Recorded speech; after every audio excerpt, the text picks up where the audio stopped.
Here we are on beautiful Jones Street. You saw Ted Jones. 6th annual Ted Jones World Vegan Hot Dog Eating Contest, July 4th, 2 p.m. here at the Comedy Shop.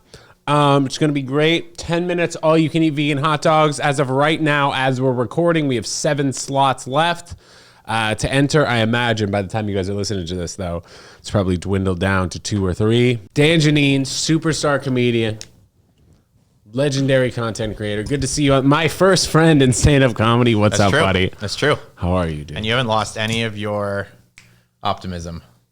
I know, dude. You figure by now I probably would have had a dip. Happens to everyone. For some reason, you've avoided it. Yeah. Well, I think it's because also I try not to spew it live on the airways. If I do have a dip in optimism, it's you're Ted Jones sad. You heard it here first. Ted Jones is sad. No. I can't even let them know that even happens. It doesn't happen. Do you ever want to move back to Toronto? That's what. Let me tell you, first of all, comfortable chair setup you got here. Is it not comfortable? Do you want to sit on No, those? I like it because I like. I don't want to change. Posture. I don't want to change. I don't want to change. This is a good height for this. So actually comfortable chair setup or no? No, obviously this is. I mean, it's not comfortable. It's like sitting on a Bosu ball. It's good for your core. It's good for your core. My dad at his office sits on a Bosu ball, and his argument for it is that it burns an extra 300 calories. But the way he sits is like this. Do I ever want to move back to Canada? I think that when Trump won the first time, the move to Canada, like the how to become a Canadian citizen website crashed because everyone here was like, I'm moving. I don't want to live in this country. I'm leaving. Nobody left. Nobody. These people are all phonies. You don't really want to, like, as much as you want to criticize America, I think that you either want to be in the eye of the storm or you want to be in the quiet. And if you want to be in the eye of the storm, you still want to be in America. Maybe when I want to be in the quiet. Like maybe I wouldn't. I don't think if I made $1 bazillion, I would be one of those guys who moves to Connecticut. I think I would be more likely to move to either Canada or like a smaller. Well, why would you move to Connecticut? You mean like a Florida kind of no tax, or like no, or Jersey, or like just to have a house with a yard and all that kind of stuff. Yeah. Well, you grew up in a house with a yard, right? Yeah, in Toronto. Yeah. What? Well, I'm just talking about you want to move back to a place with a yard. It's more familiar. No, I don't care about a yard, to be honest. I just mean like more quiet. You just really deeply contemplated that. Yeah. Were you chewing? I was thinking about it, chewing on walnuts? Yeah. No, I haven't eaten today because do you remember you asked me if I was fasting? Where would you move? Where would you move if you wanted peace and quiet? I've noticed that Dave Portnoy's trajectory is something that I have recently admired. So potentially Florida in my 40s. You don't like early Portnoy? I just think like, I don't know. You mean like those did he move to Florida? Parties? Yeah. I think like 3 or 4 years ago he did. Okay. And Miami? Yeah. Like a nice house on the water You're in a Miami guy though. I'm not a Miami guy. I'm not. You could be a Florida guy. No, I'm not local maybe like you're not. that. Yeah. I don't like white linen shirts and boats and stuff like that. I think I do. Maybe not the boat aspect, but I'll tell you also. Yeah. I don't love the Miami Jews. I find them to There are a lot of Israelis there. They're like over 400,000. A lot. But I find that the Miami Jews are more like the hairy chest, open shirt. Yeah. I got a lot of dough Jews. Chain on the water. A little more like tan, kind of that Italian. slick back. Yeah. Kind of similar. Bravado. Right. Which I prefer I like my Jews like I like my women quiet. Black. Okay. Black. Yeah. But anytime I go down to Florida and I'm there for like 4 or 5 days, I'm usually ready to come back, but then I can't wait to go back down. Yeah. So I can see myself potentially going there. I don't know. That place does need a comedy club though. So if you have any interest in shelling out some dough, maybe we can work on something. Yeah, sure. That's what I don't really like Miami. I don't want to be there, but yeah, that's what I want to do is open. Well, you're Jewish. Yeah. We're talking about business. Yeah, sure. You think that they could use a club? 100%. Yeah. 75 seats. Yeah. They need a club. 75 seat piece. Everything is in hotel lobbies or speakeasy or a bar.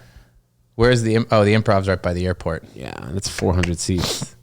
It's not like right in 400 No, tickets. but I'm saying it's not right by Miami Beach, and it's not a showcase, you know. No, I hear you. Yeah. They do have a very, whatever. I couldn't care less about Miami's comedy scene. Yeah. We don't have to talk about it. No, you want man. to. No, I actually wanted to talk about, I wanted to touch on, I saw that Mario Carbone was just on an episode. Are you cool with talking about food stuff? Sure. No? 10 minutes. I know it's going to trail longer than that because I know you got more than 10 minutes. No, but I don't want. I'll tell you what I don't want to do. I don't want to get all like last time? introspective and thoughtful about it. Right. I'm here to make jokes. You try to shoot the shit. Shooting the shit. Yeah.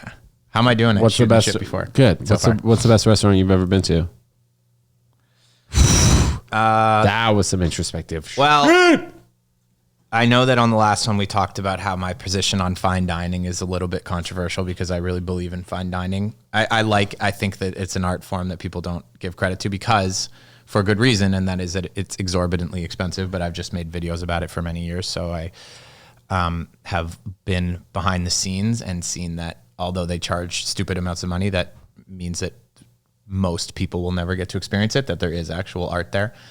But I guess, like, what's the difference between that and a Taylor Swift concert? All you fuckers are going to Taylor Swift concerts for $600 a ticket. That looks sick. I would go. Yeah, I'm just saying. But I could very comfortably make a case that a $500 tasting menu or whatever is a better use of money I've never even thought than about a Taylor that Swift comparison. concert. Although, like, that's like church, right? I mean, if you go anytime you go to a place where everyone is into the same thing at once, there's such an energy. So I imagine that those must be transformative experiences for those young girls.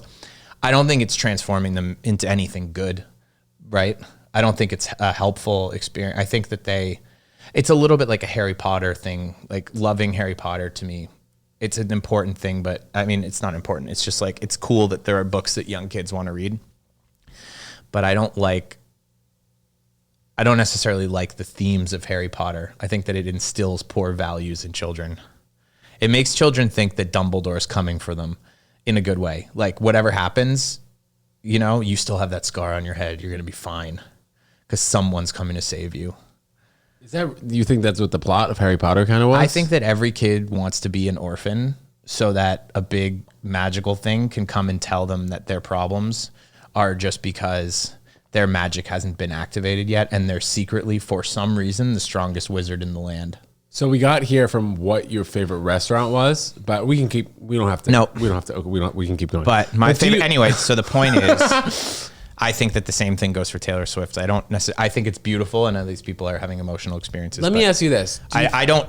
What are she really saying with her lyrics? I would like to actually think about them. Some of it is messed up. Like, you wouldn't want your 11-year-old daughter singing some of those lyrics. Obviously, I don't even mean sexually. I don't care about that. No, not even that. Just like negative wise or. Yeah. I don't know if they instill good values. I don't know if they instill good values. Yeah, okay, potentially not. But my favorite restaurant is New York, actually.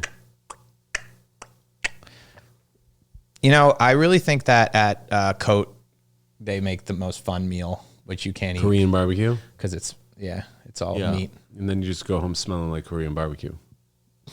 You don't eat meat. What do you care what you smell like? You're not going to go. For the people, I'm just saying if they want to go. That restaurant is so well run. I think that, and what's funny about Cote is that, so it's Korean barbecue. They kind of cook it in front of you, and there's been infinite copycats now. You can quote me on this. And what's amazing is if you have the luxury of being able to try a few of them, you can tell that Cote really does it better. And so even if the other places are doing the same thing with like the same ingredients, there's a level of hospitality that Cote does that makes it more fun. And that's what they care about, is having fun. So for fun, Cote, and quality of food.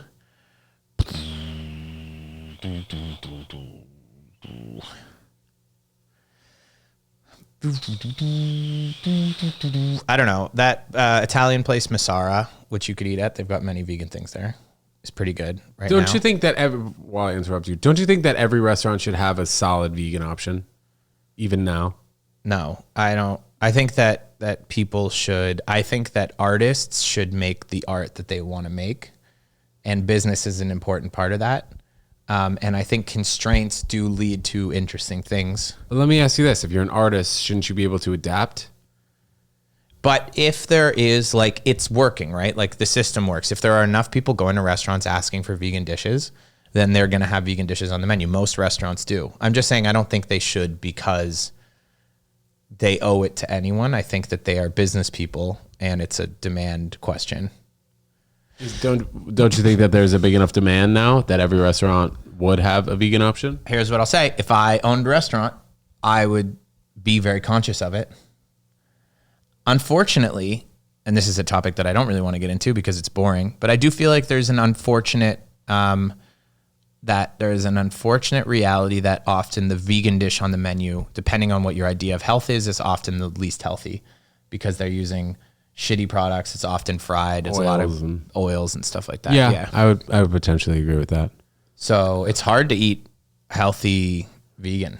That people really will buy. Right. It's like monk food. Like you really have to steam vegetables and stuff at home and be very thoughtful. I mean, also like people have varying levels of respect for tofu. Like it's tough. It's a tough game out there. Yeah, bro. I would think so. Because also like anytime I eat snacks, like the snacks that I buy are not really available in places because of obviously the demand. You know, like people aren't eating raw cashews. And you're not doing so you're not breaking for anything. You're not doing like a fish collagen. No. In a powder. No. All right.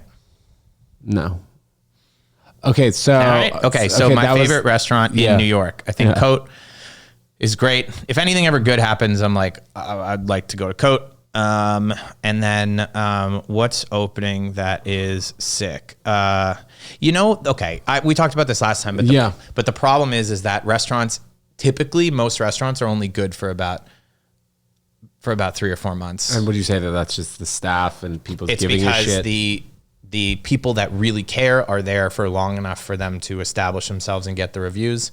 And then typically they're working on other projects or they're starting to take time off and getting sleep and stuff. But yeah, restaurants are typically only good. That's why the best restaurants in New York are often more simple, like the Balthazars and stuff like that, which don't promise any high level of execution, you know? Balthazar, I think, is the most beautiful space in the city. There's certain charm. Have you been there? When you walk in, it's a majestic, 70s looking. Was that Keith McNally? Keith McNally, French place, and you just feel like you're swept to a different land. Yeah. Anyway, what's your favorite restaurant in New York? Buddha's Leaf Hut? Dude, I don't even know if I have. I don't even know if I could tell you one. Like people ask all the time, what is your favorite vegan restaurant? And I can't even say. How many? They ask you all the time? Well, when people will ask me, a vegan restaurant. Yeah. I don't know what to say. What should I say? Dude, I don't know. What should you say when people ask you what your favorite color is? Come up with it yourself. I say either blue or green. But that people know about the colors. Like algae. Yeah, that's true. Okay, favorite vegan restaurant. Or is there, ABCV, I've always thought was the best of the vegan places. Yeah. Okay, I can say that. I'll say that. Are you good with... I'm also not a foodie, and I feel bad because a lot of people... Don't feel bad. Basically, everyone is a foodie. Well, because people need personalities. They decide that going to restaurants is their personality when it's no different than just buying something. So I was gonna break... Restaurants are entertainment. They're not your personality. Yeah, I was gonna break the restaurant talk with... Wait, one thing. It's very annoying to me when people are in one restaurant talking about what other restaurants they should go to and stuff. And it's just like, enjoy your time now. That's pompous. Yeah, it's pompous. What is there certain vegan dish? Do you like a head? Do you like a head of collie? Like a Yeah, not really. Okay, so my favorite dish is fresh hummus with like fresh pita. Okay. Spices in the hummus. Yeah, sure. I noticed that a lot of Mediterranean Israeli places are very good at that. Have you been to... Yeah, whatever. Okay, we can drop it. But there are places that you might not know about for that food. For instance, actually, Laser Wolf has that. We've been there. And Shmone on 8th Street is worth your time. And what? Israeli place. 8th and 6th. Oh, so that's like right by here. Okay. Yeah. They have good hummus, good pita. Shmone, noted. Yeah. I need places like that. So I guess Mediterranean is my favorite type of food because I love hummus and the cauliflower and the what? You heard it here first. What? I didn't even know. Hummus. I didn't even know. But my options are limited. I'm not picky. Like if it's vegan, I'll eat it. But my options in general are, I usually find myself eating a vegan burrito. Yeah. Late at night. Would you use a lambskin condom? I don't wrap that shit up. No, I guess I would, theoretically, bro. I guess it's about putting in your body more than anything, right? Yeah, not all my body. So you'd wear leather shoes? Interesting question. I guess if I knew that I could stop doing that, then I wouldn't. Like, what are these? Are these? I don't know. Are they cheapies or These are Jack Purcells from Converse. probably leather? What is it? $150? No, $70. Okay, I don't know then. Let me Yeah, get I a don't feel. know. Hopefully they're faux. That's got to be faux. If it's $70, Feels like leather to me. Shit. But also, it's not my area. of expertise, Yeah. leather. Leather's not my area, but it feels like leather to me. Damn it. Yeah, I know. I mean, it's not cow leather. Oh, it probably is. I don't know. Whatever. Cowhide. Okay. Cowhide.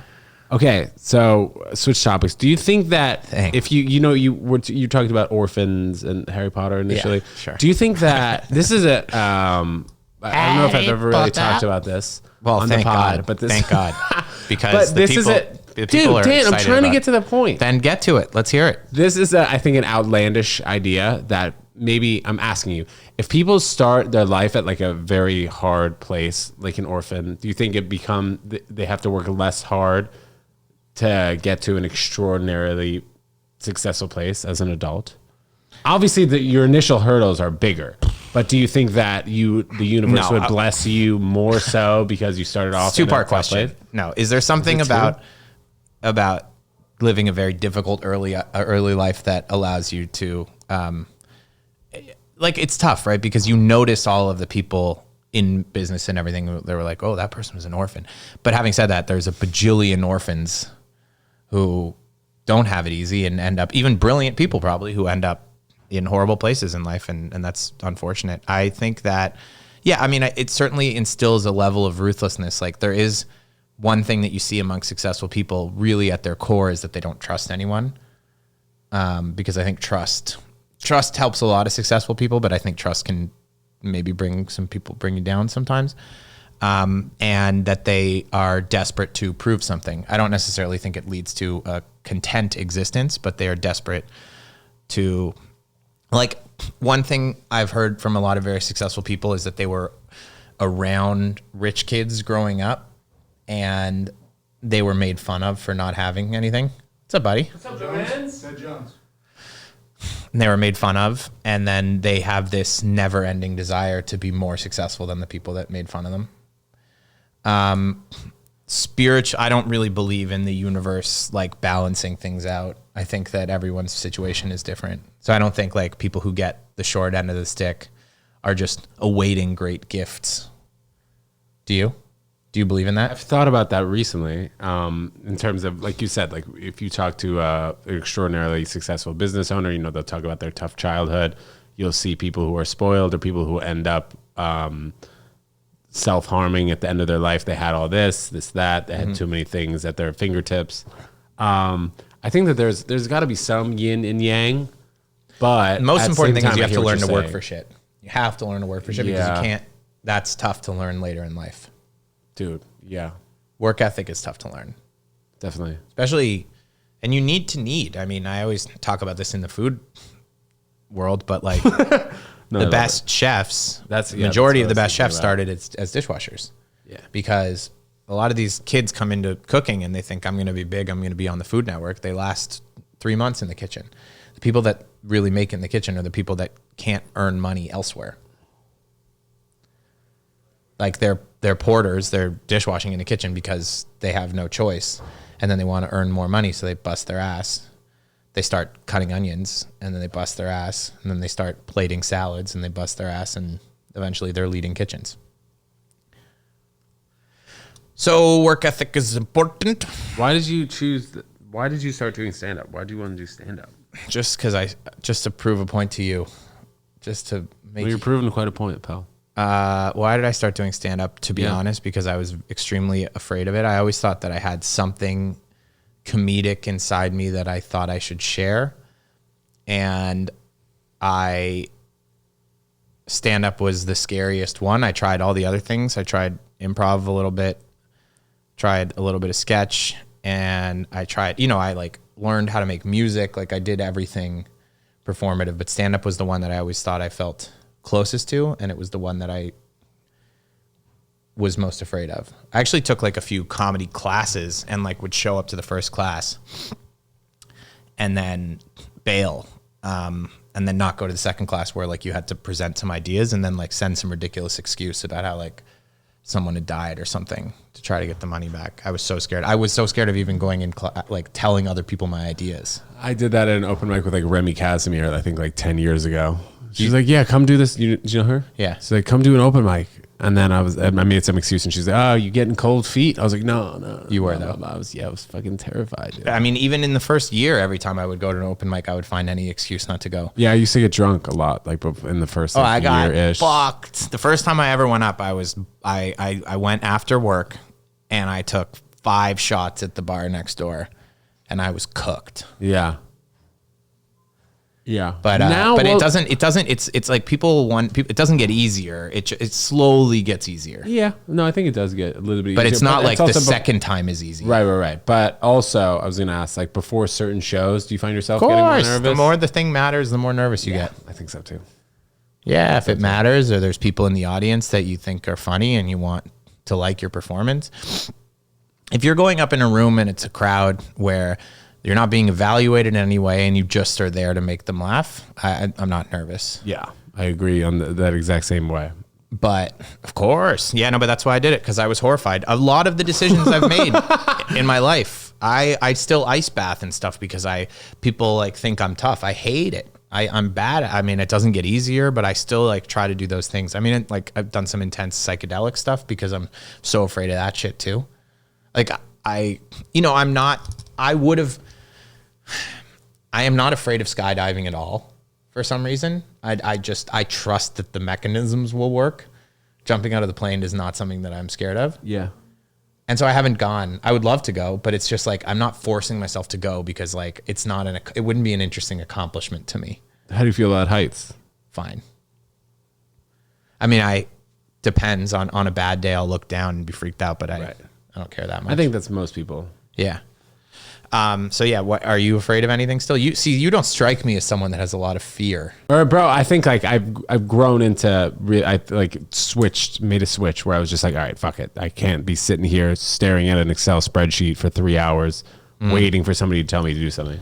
Right, of course. But still like do you find yourself do you push yourself in any other aspects of life these days? I think so. What do you do? I mean, in the gym you can do it if you bust your ass on the treadmill or something. But I find it's hard. There's not. I mean, traveling with like a limited budget, like going to more interesting weird places. I would theoretically do that. I just like I don't have like the adventure really bug. I feel like I find myself in a day to day doing things that are more difficult. What scares you day to day? Like, what are things that you dread? I mean, I dread having real conversations with people. Like if I had to quit a job or something like that, I dread that shit. I dread breakups. I dread anything to do with relationships. Here's an interesting thing that I've never really talked about that I've thought a lot about is when I first started doing stand up, I was probably 27 or 28. I started late and I thought I was bad with girls. I was always like good with women, good with conversations, like charming enough, but I could never like go up to a girl. I could never ask anyone out. I was not awkward, but I couldn't transition into like, I would like this to be something. And I thought that if I got good at stand up, I'd be able to like, if I could walk onto a stage in front of 1,000 people, I could walk up to any girl and just be like, zero. Really? Yeah. I mean, I've been in relationships and stuff. I don't think about it that much, but like the idea of walking up to some girl on a street or something is like still just as scary. Well, you know what's interesting, since I've done a lot of shows here, I do find that like if the situation were to have risen where, like I would go talk to someone, it's so much easier to do it here or outside because I've done it so many times and it's just like second nature. But if we do the exact same situation and, do it a mile away, it's completely different. Yeah. I mean, I think that people think that you become less nervous talking to people if you do stand up, but I think you become less nervous talking to a room full of people doing stand up. You don't, you know what I mean? That's so true. Like even when I would do work presentations and I was I'm not good at stand up, but I was like competent at stand up and I would do work presentations and freak the fuck out. Well, but I think also though, if, like for example, if you are talking to a room full of people, and you kind of know what you want to say, I think a work presentation is different though, because you're supposed to have things that are regimented and I'm supposed to say this and that. But if you start talking to a room full of people, like you're doing an interview and then everybody out here is listening, it's easier because of stand up, because it's kind of the same thing. Probably. Yeah. And I don't know how I was before. Maybe I would have freaked out way more. But I do think about that thing. I think you get trained to do I think you adapt to a certain thing and it doesn't necessarily bleed into the rest of things. Yeah. I did an exercise once where I can't remember how I did it, but I was in some group and we had to like go up to strangers in Union Square and like just say hi or something like that. And fuck me, I hated that. Wait, did you have to start the conversation or just hi, how are you? Hope you have a great day. Like nothing. That would potentially be tough. But you do that, all those street interviews where you go up to people. Yeah, but that's because I got the camera right there and I know I got to snap into it. Otherwise, what? Now we're both just standing here like turkeys, you know? Yeah. Well, yeah. I think that there's also, like you said, when you have to do things that like scare you, like that thing, like if I'm not doing that, then what's this guy doing here? Now we're wasting both of our times. Yeah. Sure. Absolutely. Yeah. Yeah. I mean, I'm interested in the idea of doing the scary things. You know, The Rock always says you have to do something you're afraid of every day. Yeah. I don't know what he's afraid of. Maybe not shooting, not shooting up one day. Oh yeah. That's interesting. I don't know if he's natty or whatever. Yeah. I don't know if he's natty either. He doesn't, I mean, whatever. It doesn't matter. Natty or not. Either way. It'd be funny if he was the president and the biggest scandal about him came out that he was still doing steroids. Or Top G. What? Andrew Tate, if he was the prime minister of Is he running? UK. He's talked about it a little bit. Thank God I don't know what that guy's up to. He's talked about it a little bit. That's crazy. Anyway. Yeah, no, the fear thing is something I'm always really interested in. I think it's like, because I also have these things throughout the day where I'm like, I should take a freezing cold shower right now. And then if I don't do it, I get mad at myself and then the day starts to fall apart. You know what's interesting? Anytime I would say something out loud, I've become pretty good at doing it. So I'm very careful about what I say out loud. And also in my head too. Yeah. It's the same thing with the Taylor Swift concert. I think there is like an energy share that happens and we can't calculate that yet, but I think at some point maybe we will be able to. Yeah. So I've been interested in these ketamine treatments. I did a couple, the real ones, not this snorting ketamine in the bathroom of the Stonewall or whatever you do. All right. In the Stonewall? How do you know? Where do you, so you were just blowing it? What were you doing? Nice. It's an interesting drug, I'll tell you that. I'm a Canadian citizen and I don't do anything illegal. But I'm interested in these treatments. I think that they can maybe help people. I'm interested in that field of like psychedelic, beneficial therapeutic psychedelic stuff. So I tried a couple of these ketamine treatments and I told a guy from an improv thing that I had done, because I recently started doing improv again, just once in a while. Like I feel like it's wonderfully therapeutic for me because it forces me to just be silly and out of my head and like do shit I would hate doing, like, "Ooh, I'm a chicken" or whatever. Like that's not my style. But either way, this guy in the class asked me for a coffee, and nice guy. I went. I felt like it was a supportive thing to do, to have a coffee with him and he was he's a little angry and stuff. And I talked to him about he'd had some afflictions and I was like, "Have you considered ketamine?" And he goes, "That's a fucking Band-Aid." And I was like, "Oh, I actually think it helps for something." He's like, "It's a Band-Aid. You got to deal with your shit or something." And I was like, "Okay, cool."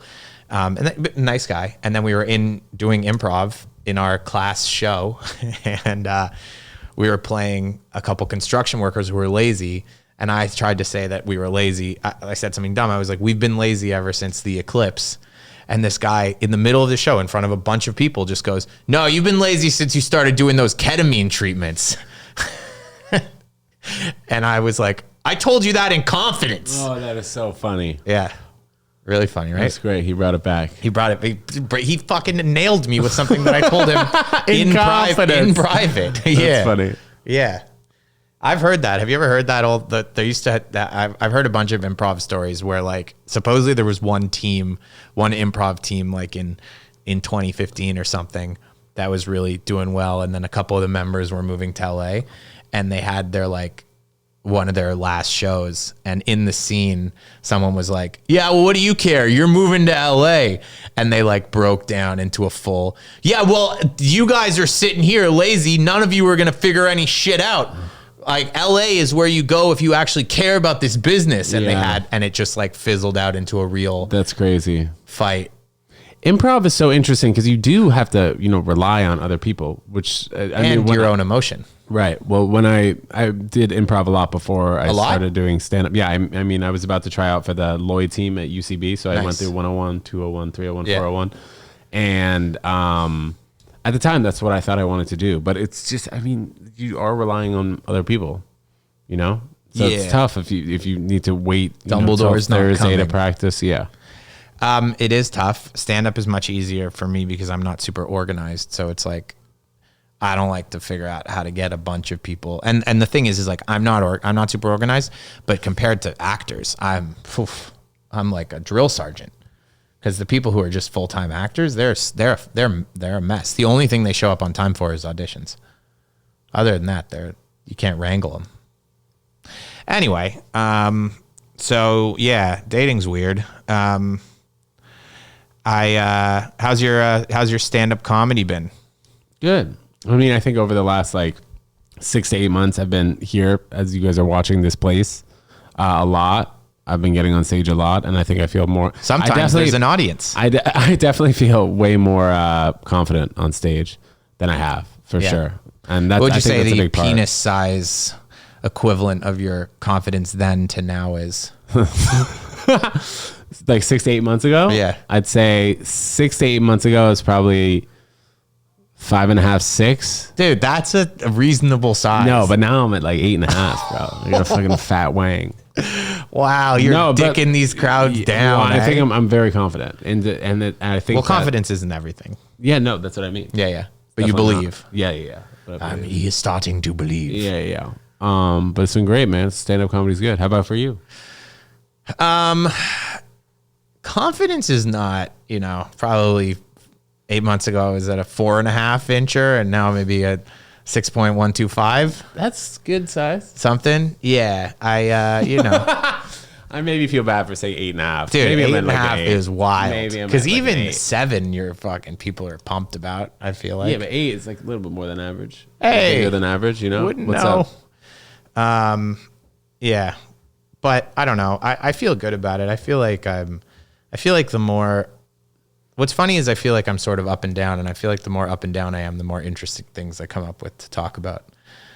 But I don't know. It is good to get a lot of reps.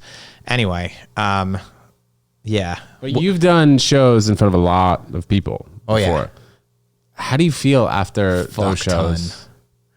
So many people. The more people you perform in front of, once you get over the fact that it's a lot of people, the more people you perform in front of, the easier it gets, because you start seeing it as, I was talking about this with someone today, is I think that often there are a lot of people in my life who I grew up with who were so so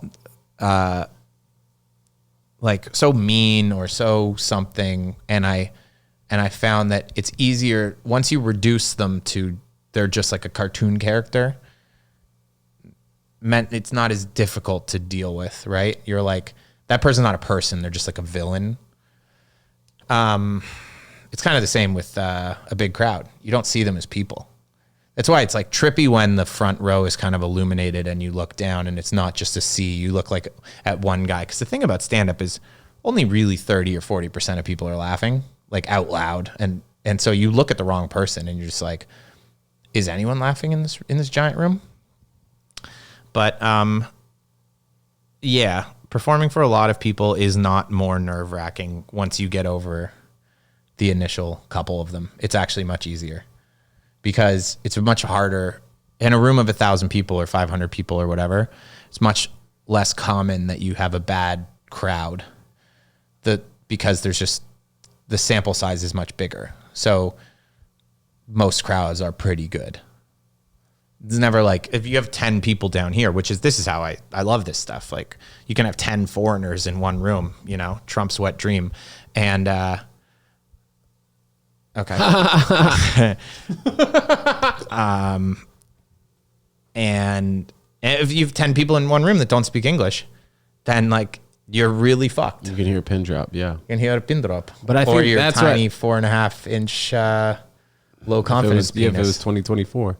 But I think that's where, I mean, people always say it, and which I'm sure you know and have said and thought, is that's where you build where it's at, man. It's more important than anything. You need a little bit of both, but the most important thing is never feeling like you've earned it. Never feel like you've made it. I mean, the second you feel like you've made it, you're no longer relatable. And the second you stop doing garbage, the second you stop doing those things where you show up to a show like I'm good, and then you get into the room and there's 10 people that don't speak English, and you get humbled by some girl that's been doing it 6 months just because she speaks Slovenian and there's a Slovenian person in the room. Well, I think it's also once you have the audience that's there to see you, it's a different game.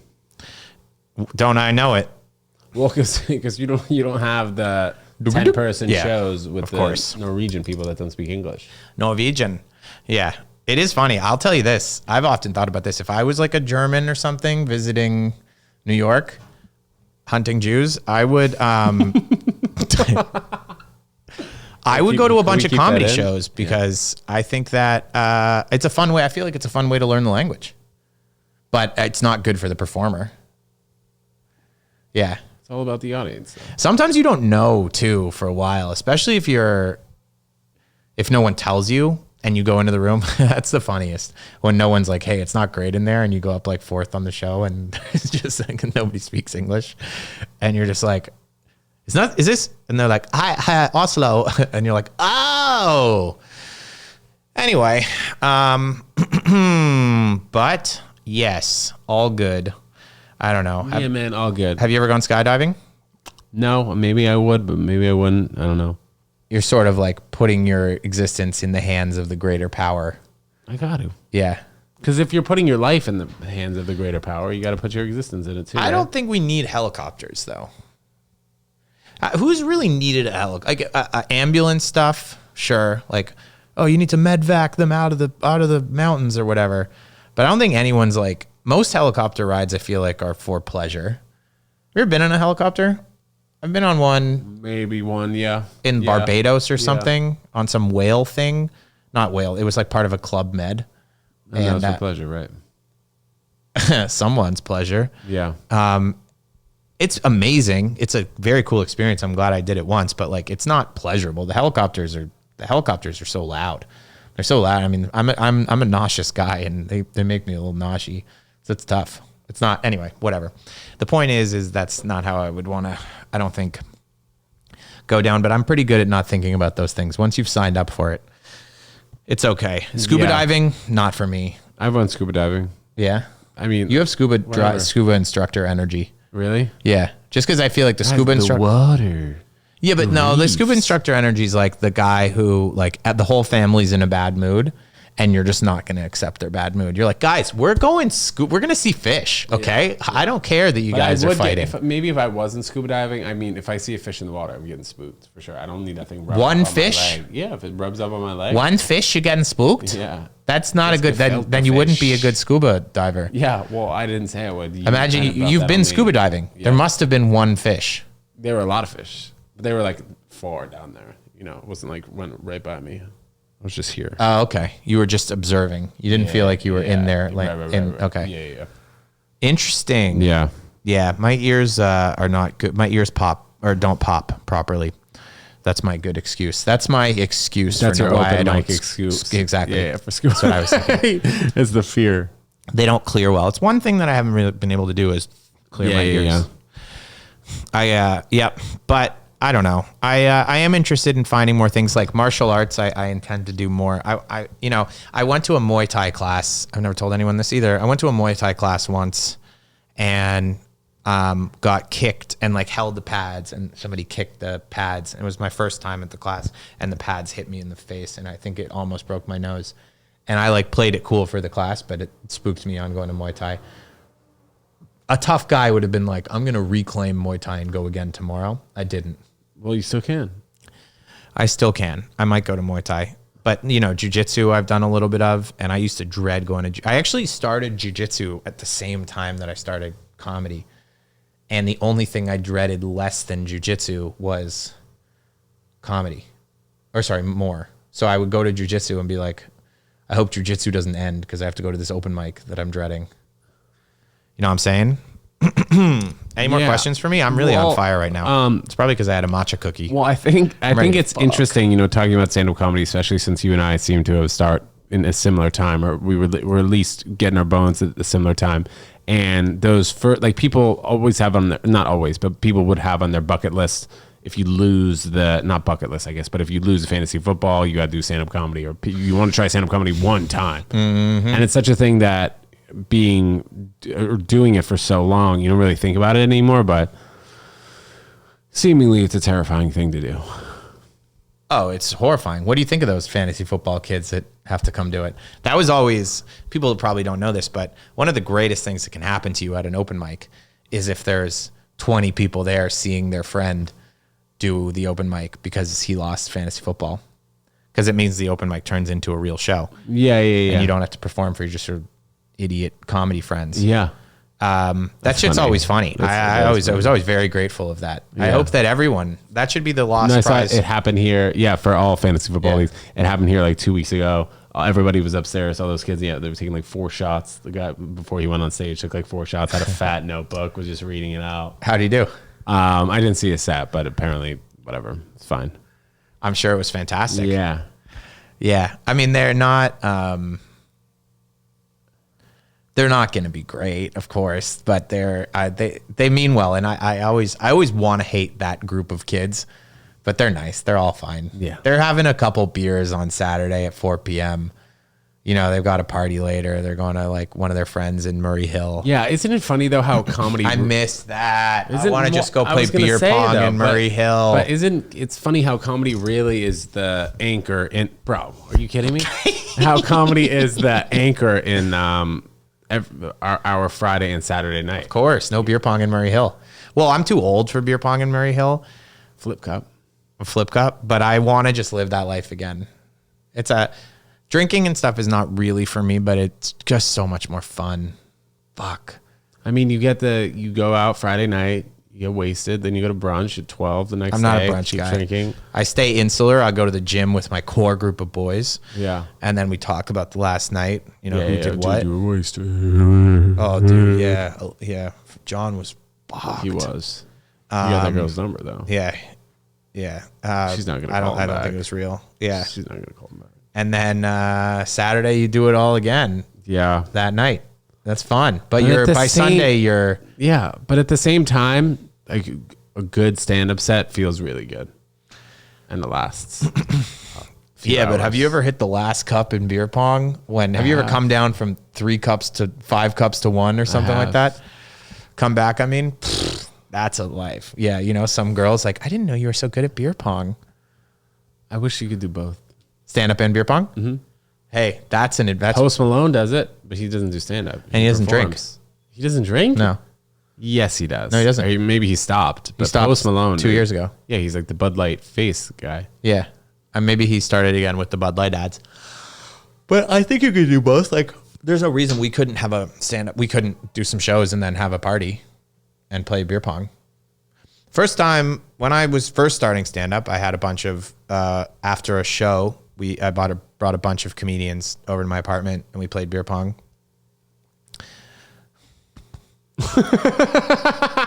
Right. Yeah. I miss that. Yeah. Well, we could play. Are you any good?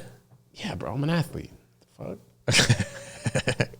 Anything else you'd like to ask me before we wrap up? No, man. I think it's always good talking to you, and I always love seeing you around. And I think I really put on a show today. You know what? I think. Well, no. I think I carried. No. I think here. We really started to hit the ground running at like 8 minutes.